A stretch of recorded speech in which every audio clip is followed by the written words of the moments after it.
Today we are going to be talking about multiplying and dividing radical expressions. This first video is going to focus more on multiplication, and then there's another video after this one that talks about dividing. So earlier this week you saw what happens when we add or subtract radical expressions, and now we're going to move on to see what happens when we are multiplying them. So here's an example of what I mean by that. On the board you will see radical 2 times radical 5. So in this case, this example is pretty simple because both of our terms just have one radicand each, right? So we have a radical 2 and a radical 5. And what you do here is you just multiply the two radicands together while keeping them under the same radical symbol. What I mean by that is that radical 2 times radical 5 is going to end up being radical 10.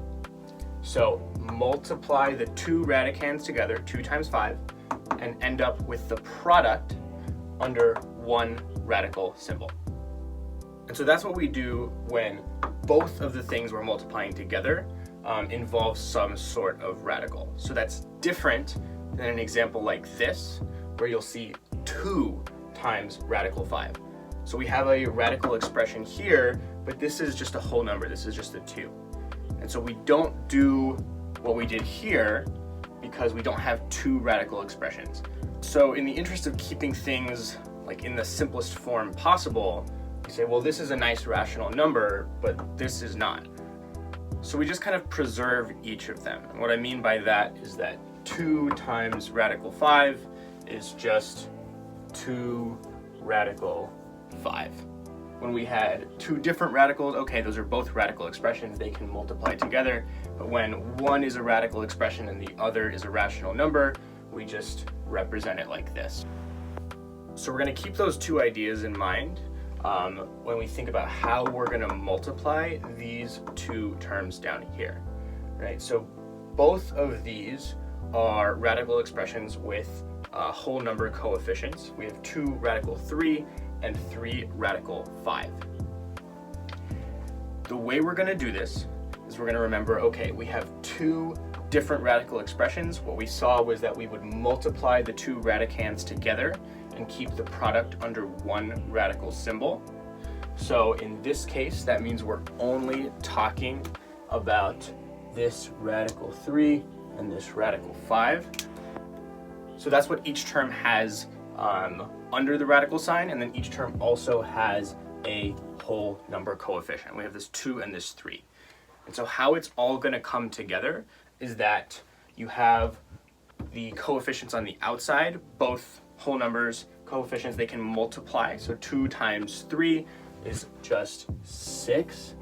And then we have these two radical expressions there, and those multiply just like we saw up here. So radical 3 times radical 5 ends up being radical 3 times 5 is 15. 15.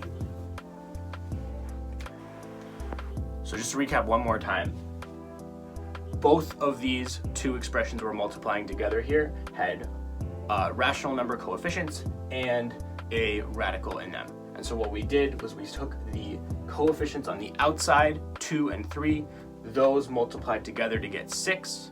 And then we had a radical 3 and a radical 5. Those multiplied together to get 15. So we end up with 6 radical 15. Let's go through one more example of all those ideas, right? So here we have 3 radical 8 times 2 radical 2. So again, two terms, both with a whole number coefficient and a radical in them. So we have this 3 and this 2 on the outside, and then we have a radical 8 and a radical 2 on the inside. So just like before, let's deal with the outside terms first. 3 times 2 is 6, and then on the inside, radical 8 times radical 2, 8 times 2 is 16, so 6 radical 16. We're actually not done with this problem here. The last one we ended up with radical 15, so there was nothing we could do there. But here we have 6 radical 16. And radical 16 is the same as 4 times 4. So this right here is not actually the simplest form you can get, because radical 16, as we know, is the same as 4. And so instead of 6 times radical 16, that's actually 6 times 4, which is 24. So remember, we're following all the rules, but remember to check and make sure that there aren't further steps you can take, like in this case where we had a perfect square under the radical sign. Last thing I'm going to show you is how this new idea fits in with some of the other stuff that we're already familiar with. What I mean in this case is the distributive property. So here you'll see radical 3 is being multiplied onto the quantity of 4 plus radical 7. So a whole number and an irrational one. And so what we do for that, we know how to distribute. Make sure that that radical 3 gets multiplied onto each term. And before we said, okay, we have a whole number, we have an irrational one, those can't really come together in a nice way. We're just going to have 4 radical 3. That's 4 times radical 3. And then we have 2 radical expressions. And what we do there is we say, well, just take those 2 radicands, multiply them together, and put it under one radical sign. And this is as far as we can go, right? So these are 2 different radicands. There's no combining of like terms to do there. And 21 is 7 times 3. There's nothing we can simplify here either.